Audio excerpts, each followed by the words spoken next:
Welcome to Inspiration and Transformation from the Banks of the Ganga with Sadhvi Bhagawati Saraswati, an American sannyasi living at the Parmarth Niketan ashram in Rishikesh, India. Sadhvi is president of the Divine Shakti Foundation, a charitable organization bringing education, vocational training, upliftment, and empowerment programs to women and children. Sadhvi is also Secretary General of the Global Interfaith Wash Alliance and Director of the world-famous International Yoga Festival. Join the musings of an American sannyasi as Sadhvi shares the wisdom and teachings of her guru, His Holiness Pujya Swami Chidanand Saraswatiji.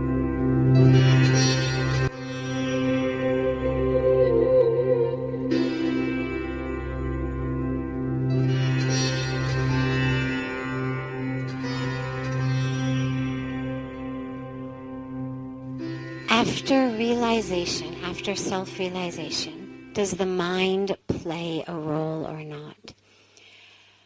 Absolutely it does. The mind in and of itself is neither good nor bad. It's like saying, is fire good or bad? We should have fire or we should not have fire. Well, that same fire that cooks your food burns down your house. It's not fire. It's in whose hands it is and what it's being used for. If I'm using fire to cook, I'm in charge. It's in a tiny little stove. It's protected and surrounded. It's just cooking my food. When fire becomes in charge, whether of my house, whether of the forest, when fire is unstoppable, that's when it's trouble. Same thing is true with the mind. The mind is a fantastic tool when it's not our master. It's a very bad master because it operates based on ignorance, based on ego. So if the mind is the one in charge, the mind creates separation because all the mind can do is think about something. That's what the mind does. I'm going to think about this math problem, or I'm going to think about my childhood, or I'm going to think about the future, or think about the people around me. All of what the mind does is based on separation. It only can think about. And if I'm thinking about something, I'm naturally separate from it. This is why the mind is such a bad master. Because when it's in charge, and I think that what the mind is telling me is all of the truth of existence, then what I've done is separated myself. I've separated myself from my own self. I've separated myself from my loved ones. I've separated myself from creation. But once we have this experience of awakening or self-realization or whatever we want to call it, when we actually recognize, not intellectually, not because my mind has read something about realization, but I've actually woken up. Those curtains have actually been drawn back, and I'm not only thinking about the light, but I'm now basking in the light. Then the mind is able to be utilized by us as a tool. There's a lot of things in this world, as we maneuver our way through the world, that are wonderful skills to learn. Most of us have jobs. Most of the jobs require some level of skill. Most of the skills require some level of learning. Having a mind that's able to do that is a wonderful asset. The only dilemma with the mind comes when it runs the show. Because since it only thinks about, if it never stops, if it never becomes quiet and still, there's no place for oneness and unity to happen. And so whether it's union with God we're looking for, that ultimate union, whether it's union within myself, just so that I can feel peaceful and calm and joyful inside, whether it's real union with my loved ones. I mean, think about it for a minute. If you're in an embrace with your loved one, a beautiful, heart-filled embrace, but your mind is thinking about the embrace, it's not very joyful anymore. The joy comes in the melting and the merging, the two becoming one. And whether it's two becoming one, or 7 billion becoming one, or infinity returning to itself, that's the joy. So on our spiritual path, the ultimate goal for that state of joy, for that state of bliss, for that state of awakening, is to lose the separation. Whether we talk about a drop returning to the ocean, whether we talk about merging with God, whatever terminology we use, it's about awakening to the truth of who we are, which is not separate. As Pujya Swamiji was speaking about science, science tells us this now. We look at each other, we look separate. Looks like there's space between us. Put any of us under an electron microscope. You don't even need to be a spiritual person. You don't need to be a mystic. You don't need to be a meditator. That electron microscope is going to show you. You know that border that you thought was where your arm ended. There's no border. Actually, that thing you call your arm is nothing but whirling energy. So science is now telling us the same thing. There is no place that any of us ends and the other begins. We are one. The mind is the only thing through this ignorance that makes us feel separate. And so we quiet the mind, we still the mind, we meditate. Ultimately, by grace, God's grace, the grace of a guru, we experience that state of awakening, that state of realization. But it doesn't mean that we take that beautiful, incredible 5 trillion neuroned brain and throw it out the window. It's a great gift, as long as it's a slave, not a master. This is OTR-FM, part of the IOM radio network. As difficult as it is to believe, there are places in Africa where human traffickers sell albino children and their body parts for use in magic rituals. Humanity Healing International is actively working in Uganda to change this paradigm. The Albino Rescue Project finds albino children who are at risk and places them in safe schools and environments where they can learn and grow free from fear. To learn more or to sponsor a child, visit humanityhealing.org. Humanity Healing is where your heart is. Hi everyone, this is Shay Parker, the host of Best of the Best, which airs live right here on IOM Radio every Tuesday night at 8 p.m. Eastern and 5 p.m. Pacific. I'm super excited to bring you expert guest hosts, spiritual discussions, free psychic readings, and so much more. I can promise that you will not want to miss this one-of-a-kind, fun, yet touching, down-to-earth show. Join us every Tuesday night at 8 p.m. Eastern, 9 p.m. Pacific on OTR-FM. This is Shay Parker, and I can't wait to see you there. When I grow up, I want to be a new pair of blue jeans. When I grow up, I want to be a kid's first computer. When I grow up, I don't want to be a piece of garbage. And if you recycle me, I won't be. Give your garbage another life. Recycle. Learn how at iwanttoberecycled.org. Brought to you by Keep America Beautiful and the Ad Council.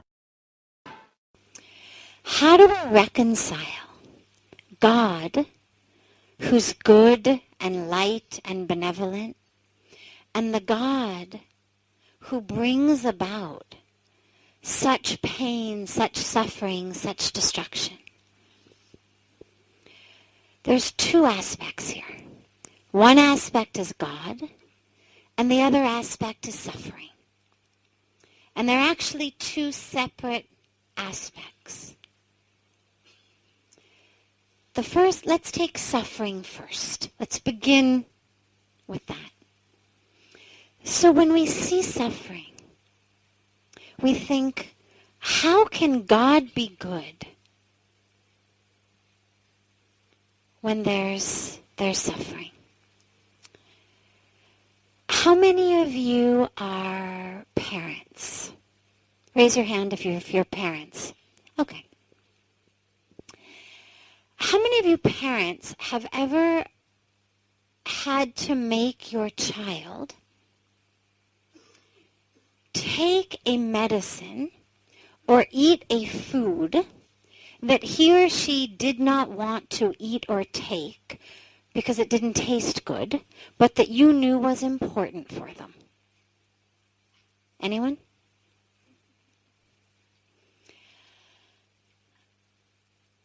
I remember as a child, you have to take medicine when you're really young. They give you that yummy grape sugar cough syrup, but then you get a little older and it's no longer grape sugary cough syrup. It now doesn't taste nearly so nice. Little things. Our vegetables. Having to go to school. All of the things that as parents we force our kids to do. You are not getting up from this table until you eat your spinach. It's only your choice, tonight or tomorrow morning for breakfast. Right? Now, to the child, this is suffering. And I don't mean this in any way to undermine what people in the world are going through. But I actually have a friend who, when he was young, his parents are friends of my parents. He and I grew up together. And one day, his parents wanted him to finish his dinner. He didn't want to finish his dinner. The rule was this dinner or no dinner. He said, fine, no dinner. His parents said, fine, go to your room. So we went to his room, and a short while later, this is a true story, a short while later there was a knock on the door. It was the police. He had called the police on his parents that he was being starved. And the police came to investigate a claim of child abuse. I tell the story, and it's of course a story that we all still tease him about. He was about 10 at the time. I'm 45 now. He's my age. So the story goes back a long time. But I share it with you because in his felt sense, as a 10-year-old, he wasn't calling the police as a joke. He was calling the police because he really felt that this was unjust, this was abuse, he was hungry, he didn't want what was being served, but he needed to have dinner. And someone in school or on some TV show, or maybe even his parents, had said, if someone tries to harm you, you need to call the police. And that's exactly what he did. And the reason that this is important is that suffering is based on our experience of what we go through. And again, I am not saying this in any way to undermine or to belittle or to make a joke of the horrendous, criminal things that are going on in our world. But I mention it only to put it into the perspective so we understand that we experience suffering based on who we are, where we are, and our body-mind organ. If I lose feeling in my legs or in any limb, and you take a pin and you prick me, it will not hurt. The pain is not in my limb, the pain is in my brain and the experience of it. Now, why do I mention this? I mention this because we were never promised by any God, any form of God, any name of God, any book written about God or channeled through the sages and the rishis of God's word. We were never promised, thou shalt not have an experience of suffering. We were never promised that. Just as no parent would ever tell a child, I promise I will never make you do anything you don't want to. I promise that you will never have to go through struggle in your life. How many parents have pushed kids onto school buses, crying and screaming? Because what we know is they have to go to school.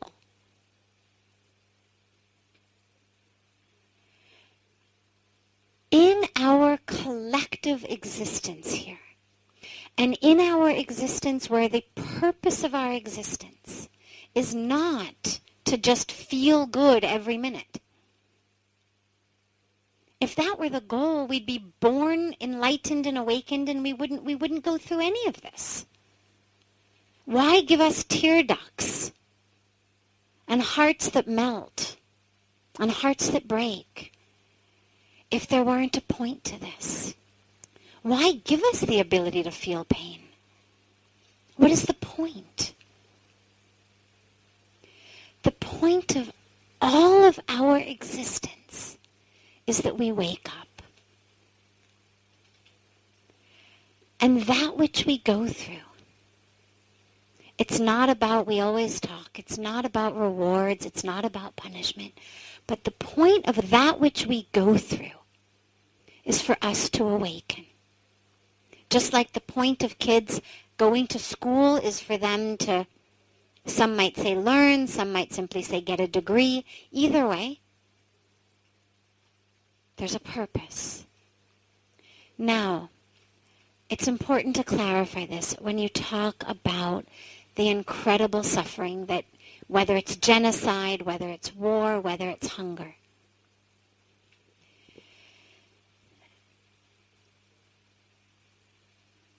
We can explain this or discuss this on the basis of collective karma in a whole bunch of different ways. But what we also have to remember is that the goal of human existence is not about how long can we live, it's about how quickly can we awaken. And I mention this because when people die young, to us we look at it and we think this is an incredible tragedy. Why is God punishing them? Why is God punishing their parents?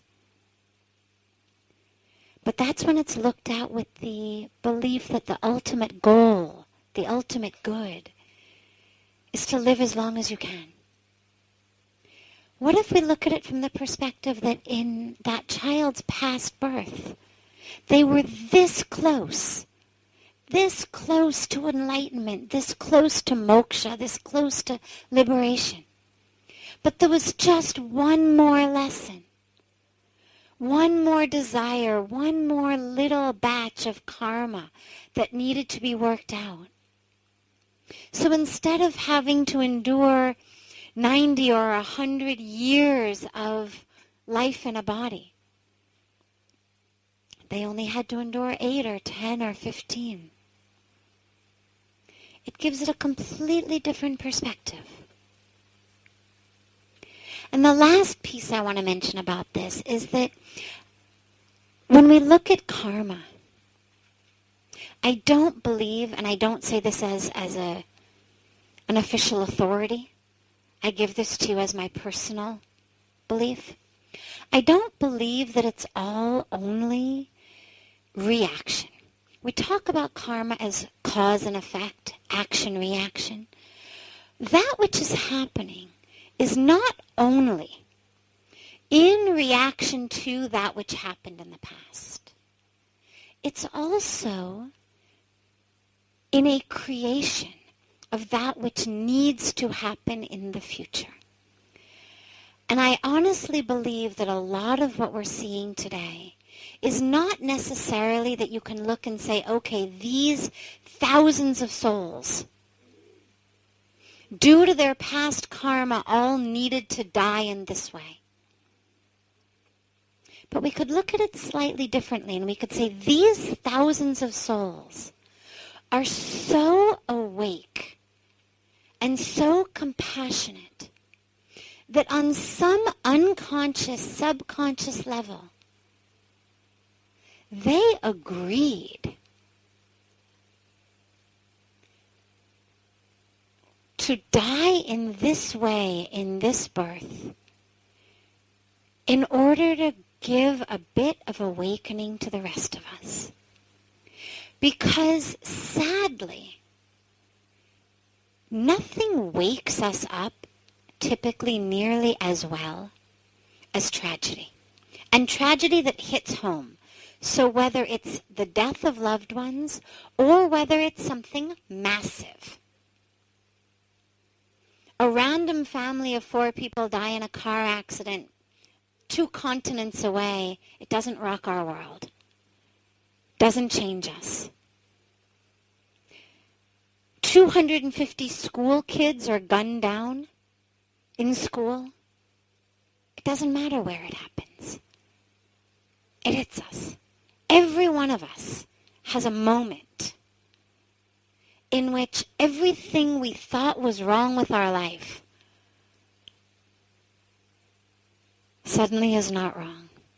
In which every selfish, angry, competitive, compulsive thought we had dissipates in the moment.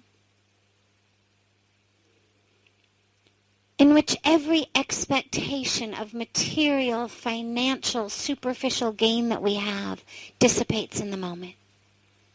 And every one of us in that moment, number one, feels so grateful that it wasn't our children. So we have a moment of incredible gratefulness for our loved ones. And a moment of incredible awareness of how fleeting life is. So we are so much more likely to hug our own loved ones when they walk through the door that day. We are so much less likely to lose our temper, to get stuck in the nonsense that runs most of our days, to yell at an employee, to honk our horn at somebody who cuts us off. And if we're moving from a state of sleep to a state of wakefulness, we take it in even deeper. Because what it reminds us again and again and again is the preciousness of every moment and the crucialness of awakening as one. That every day we allow walls and borders of us versus them. Every day and every moment that we allow hatred to grow and fester in people's minds and hearts is another day wasted. And so I actually believe that it's not so much that you say, what did these people all do in a past birth? But rather the consciousness of them that agreed on some level to give up the rest of this incarnation to be the metaphoric alarm clock that pulls us all out of sleep. And the only point necessary to add is that it's not God who does this. We spoke last night or the night before about free will. It's our ignorance and our bad choices that make this happen. God is love, is light, is grace, is infinite compassion. But just like the sun, we can certainly go inside and close the blinds. We can put eye masks on. We can turn our back. And in the same way, God's presence is not a presence that forces us to open our curtains and pull off the masks. Rather, it's a presence that invites us to do so.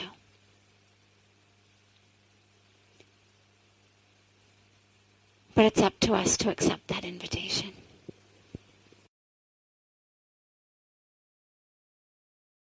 This is OTR-FM, part of the IOM radio network.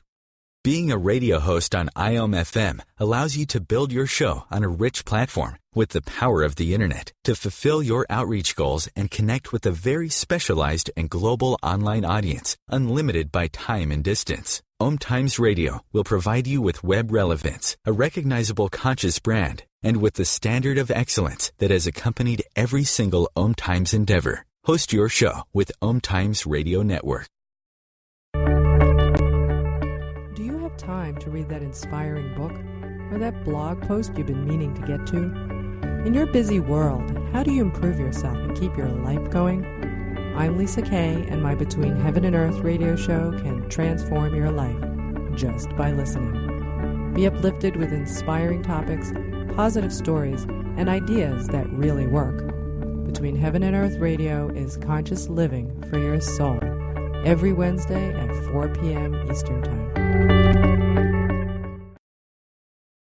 Baldwin with People for the Ethical Treatment of Animals. I grew up loving circuses and other traveling animal shows, but it never occurred to me what life might be like for the animals. Training wild animals to do things they don't understand takes force. Routine discipline with a hook or whip with the heel of a boot shows the animal exactly who's the boss. Don't patronize animal acts. Please contact People for the Ethical Treatment of Animals. 757-622-PETA. You're already there. We use words like journey and path, and yet nothing wrong with the words themselves. The problem is what they convey is that we're not where we need to be. That somehow there's a destination that's out there, that's different from where I am now. And if I can just get to that destination, then everything will be good. And so what that implies is that therefore the fastest way I can get there is the goal. How fast can I run on my journey? How quickly can I reach the destination?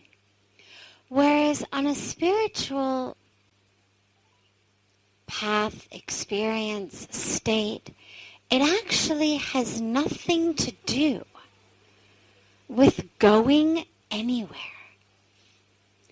and everything to do with being here.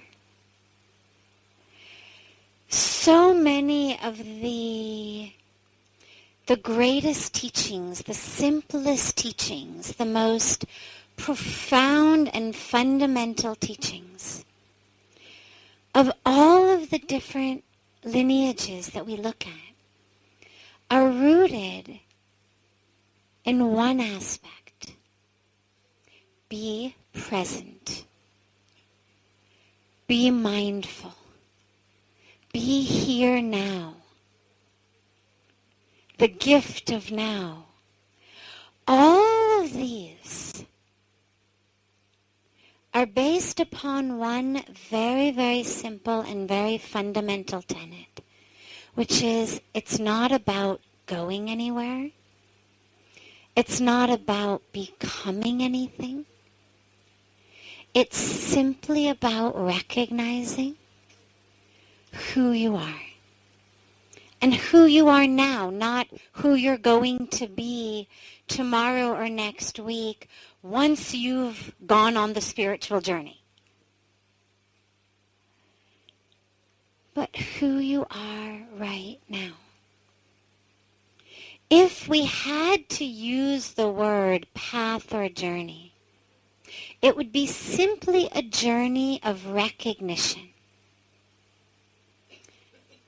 It's not a journey of changing place, but simply a journey of changing state. So, you're lying in your bed. 1 minute you're asleep, the next minute you're awake.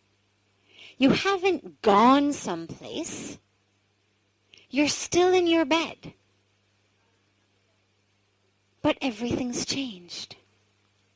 1 minute you're in the midst of a nightmare, being chased by God knows whom, suffering from God knows what. We're in the middle of a nightmare. And even if you don't open your eyes, even if you don't change the position of your body, all that's happened is the awareness, something very, very subtle, has shifted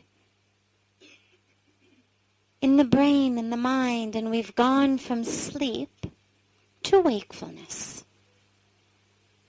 Nothing else has changed, and yet everything has changed.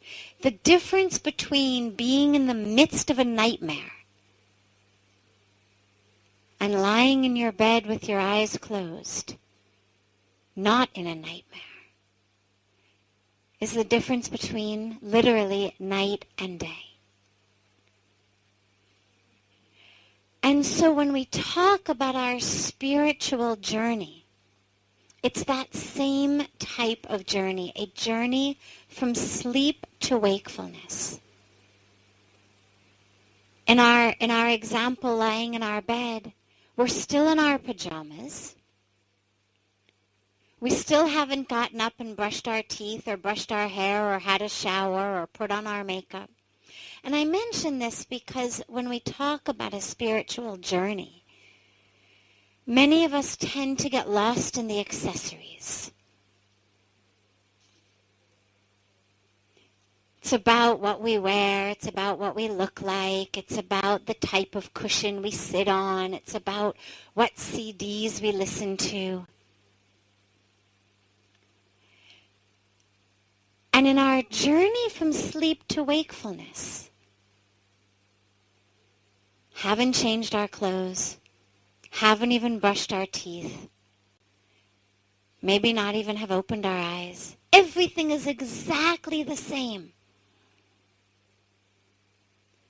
except the awareness.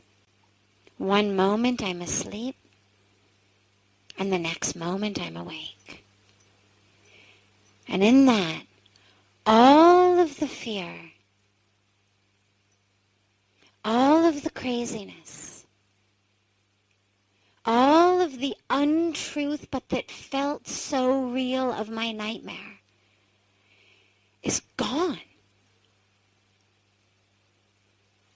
It doesn't matter how intense I was being chased, how fast I needed to run, how scary the demons. A simple shift has made them all dissipate. I don't even need to get up and read my book that says it's not a snake, it's a rope. Even without the book, I know that. I'm now awake.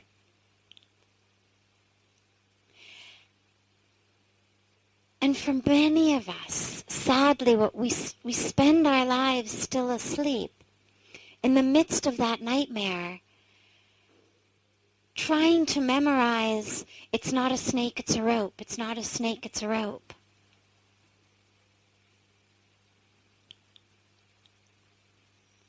when all that's required is that simple shift in awareness. And so that, when you talk about the spiritual journey, that's all it is. A shift of state, non-accessorized, no baggage, nothing to pack up and move on. And so when you ask, how do we begin? We begin by asking ourselves what it is that keeps us asleep. Because we may all be asleep, but different aspects may be keeping us asleep. So for some of us it may be aspects of greed or lust. For others it may be something in our history that we identify so strongly with. Something from our childhood. For others it may be a vision of the future. A relationship vision, a career vision, a financial vision. But all of that, what it does is it takes our entire consciousness, our entire awareness, and squeezes it into the equivalent of a toilet paper tube. So if this is the vastness of consciousness, the vastness of awareness, all of that, whether it's greed, whether it's lust, whether it's identification, whether it's expectation, what it does is it literally takes our consciousness and just goes, and now all we can see is as though literally you were looking at the world and experiencing the world through that toilet paper or paper towel tube. And so to begin our change of state journey, our awakening journey, what we have to ask ourselves is, what is it that's causing my consciousness to contract? What is it that's keeping me asleep? And again, for each of us, it's going to be a slightly different answer. We've all got a mix of them. I mean, we all have past stuff and future stuff and sensual stuff. But there tends to be one or two of those things that stands out more strongly for each of us. And so we look and we ask. And then when we recognize that it's that that's holding us, what are the demons of our nightmares? Or the treasure chest of our nightmare? We're on a treasure hunt in our dream. Maybe we don't want to wake up.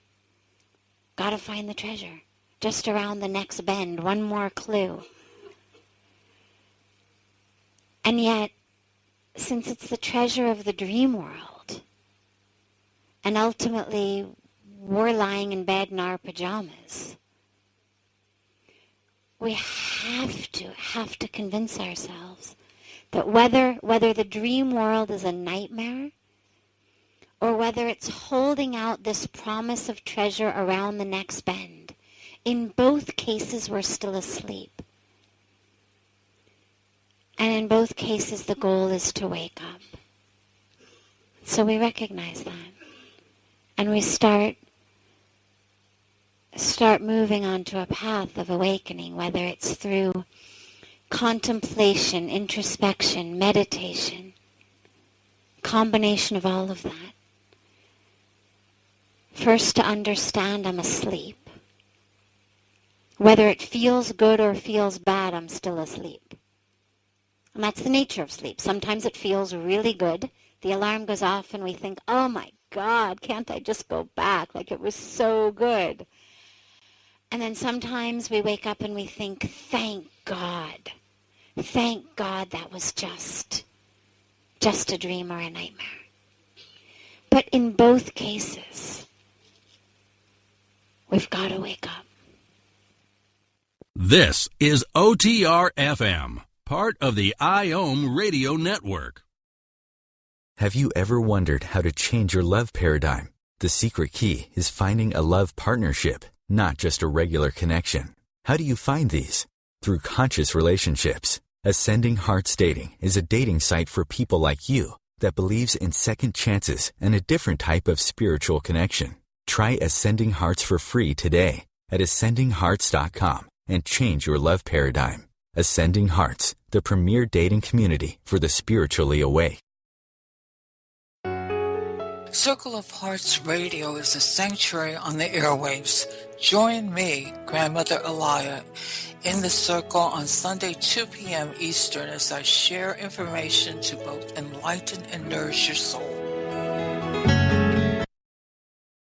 I want to thank my mommy for loving me so much, For taking me to the doctor when I broke my foot. For leaving me alone when I wanted to be alone. And now, as a grown-up, I'm thankful for being able to take care of you, my dear mom, for taking you to your therapies, for understanding that sometimes you simply want to be alone. Roles change without us noticing. That's why AARP gives you the information to provide even better care for your loved one. Visit aarp.org/caregiving. Brought to you by AARP and the Ad Council. Wonderful. How do we attain an equanimity of mind, which of course is so important for a spiritual life? There's a beautiful metaphor about this that Pujya Swamiji shares very frequently, which is the metaphor of the ocean. On the surface of the ocean, there are always waves. It's the nature of the ocean. Sometimes the waves are very big, sometimes they're small, but nonetheless, the surface of the ocean is always going up and down. Based on the moon, based on the weather, based on so many different factors, those waves go up and down. We have high tide, we have low tide.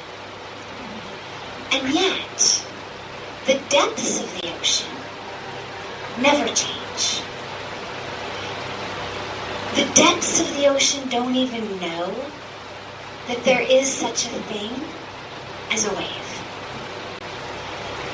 And so, if we live our lives anchored in the surface, staying with our metaphor of the ocean for a moment, if we live our lives on the surface of the ocean, we're going to go up and down. This is what makes for great sports like surfing or boogie boarding, is that they know there's always going to be waves. I can take my board out and something's going to make it go up and something's going to make it come down. But the depths of the ocean, there's no such thing as high tide or low tide. There's no such thing as a wavy day, a stormy day. In the depths of the ocean, it's always constant. And actually what's very interesting also just biologically is that if you study the oceans, there's much more life and much more interesting life in the depths of the oceans. If you ever go to one of those aquariums or you see one of the Discovery or National Geographic shows about the ocean, the most beautiful, colorful, exquisite life is that which lives in the depths of the ocean. And so that's really true for us as well. We go up and down because we're anchored on a very superficial level. We're anchored in the stock market. We're anchored in our physical appearance. We're anchored in our bank accounts. We're anchored in the actions and reactions of people around us. We're anchored in the weather, the traffic. And the nature of the universe is just such that everything is constantly changing. Whether it's interest rates, whether it's the amount in our bank account, whether it's weather, whether it's the people around us. And so if that's my anchoring, I can never find peace because it's always up and down. And yet, when we start talking about equanimity, the problem is that in theory, most of us want it. We'd love there to be peace. But what that really means, if we really deeply introspect, is I would like there not to be the down wave. When we're going up, if you give most people the choice between would you like to keep riding this wave up or would you like equanimity, most people are pretty content to ride the wave up. We love the success. We love happy moments. We love it when everything's going right. And so when we start craving equanimity, we're craving it because things are going down. And the problem with that is that in order to attain equanimity, we actually have to be prepared. It's not about sacrificing joy. Joy will always be there. What it's about is sacrificing the joy that comes from the superficial level things.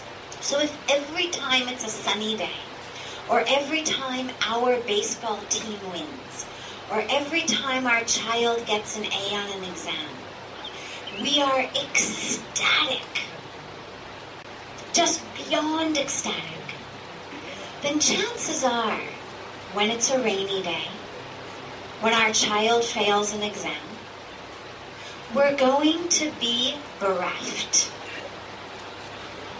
And so in order to attain equanimity, we have to actually be prepared as well to give up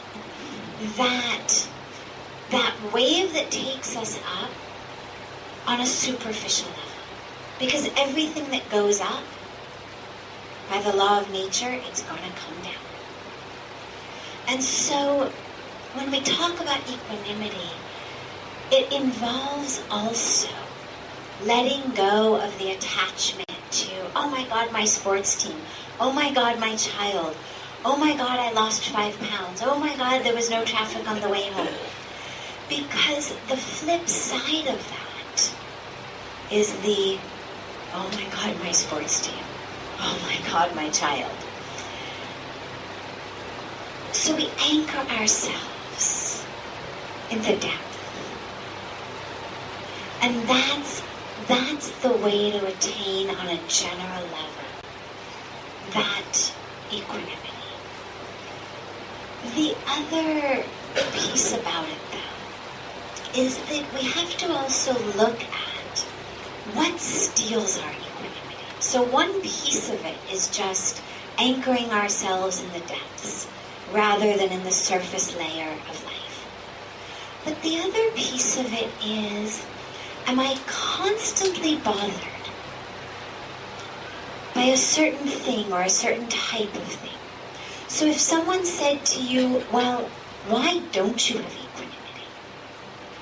Chances are most of us would say, well, everything would be perfect if only this person or these people would just behave in this way.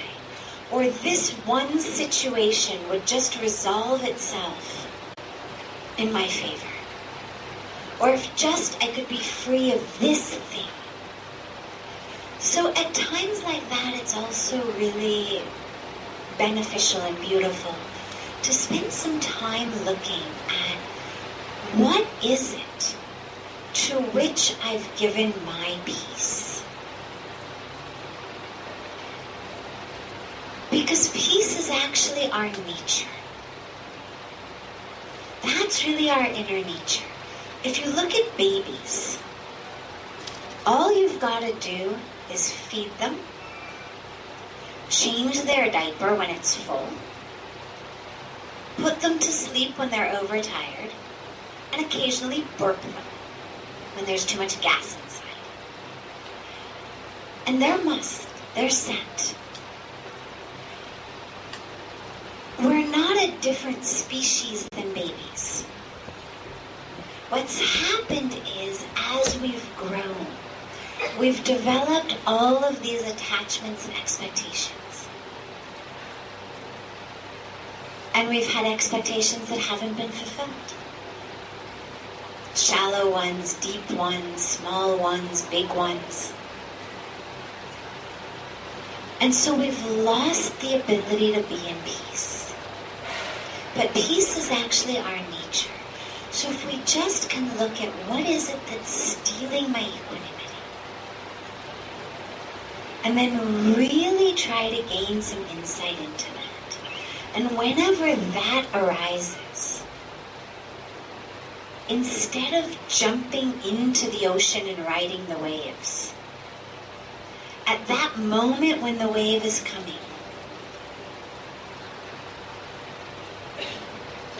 can I dive into the depths? Can I refuse to let that thing throw me up and down? And these are beautiful moments of introspection and insight of basically, what is it that pushes my buttons? There's a story I love that I'll end the answer with it's a joke story of a man who goes to a doctor and he says to the doctor, "Doctor, something's really wrong. Everything hurts. Whatever I touch, it hurts. I touch my head, it hurts. I touch my back, it hurts. I touch my knees, they hurt. I touch my stomach, it hurts." So the doctor's very surprised because typically people have one complaint. So he runs every test and every scan. And at the end, he calls the man in and he says, "I have some good news and some bad news. The good news is there's nothing wrong with your back or your head or your shoulders or your stomach. The bad news is your finger's broken. And since your finger's broken, whatever you touch, it hurts." And this is what happens in our lives. Our lives hurt. We're not in peace. But we blame the things around us. Like the man blamed his headache or his stomach ache or his backache. But the problem is actually that broken connection. Like the man's finger was broken. So if our inner connection is set, then the world doesn't hurt. The minute that the doctor reset and fixed the man's finger, miraculously his headache and his stomach ache and his shoulder ache went away. It doesn't mean in his life the man's never going to get a bad stomach or a headache. It doesn't mean that being spiritual means things aren't going to happen. The world goes up and down. But touching a head that hurts with a finger that's not broken hurts a lot less than touching it with a finger that is. And going through life with a connection that's intact enables us to maintain this equanimity. Enables us to maintain, as Pujya Swamiji always says, that peace in the chaos. The chaos is there. But can we anchor ourselves, like in the hurricane? Can we anchor ourselves in the eye of the hurricane? The rest of the hurricane is going crazy. But there's this eye in the center of the hurricane that actually is still. Can we find that? And that becomes the key. And it's a beautiful meditation. As difficult as it is to believe, there are places in Africa where human traffickers sell albino children and their body parts for use in magic rituals. Humanity Healing International is actively working in Uganda to change this paradigm. The Albino Rescue Project finds albino children who are at risk and places them in safe schools and environments where they can learn and grow free from fear. To learn more or to sponsor a child, visit humanityhealing.org. Humanity Healing is where your heart is. Hi everyone, this is Shay Parker, the host of Best of the Best, which airs live right here on IOM Radio every Tuesday night at 8 p.m. Eastern and 5 p.m. Pacific. I'm super excited to bring you expert guest hosts, spiritual discussions, free psychic readings, and so much more. I can promise that you will not want to miss this one-of-a-kind, fun, yet touching, down-to-earth show. Join us every Tuesday night at 8 p.m. Eastern, 9 p.m. Pacific on OTR-FM. This is Shay Parker, and I can't wait to see you there. When I grow up, I want to be a new pair of blue jeans. When I grow up, I want to be a kid's first computer. When I grow up, I don't want to be a piece of garbage. And if you recycle me, I won't be. Give your garbage another life. Recycle. Learn how at iwanttoberecycled.org. Brought to you by Keep America Beautiful and the Ad Council. This is OTR-FM, part of the IOM Radio Network.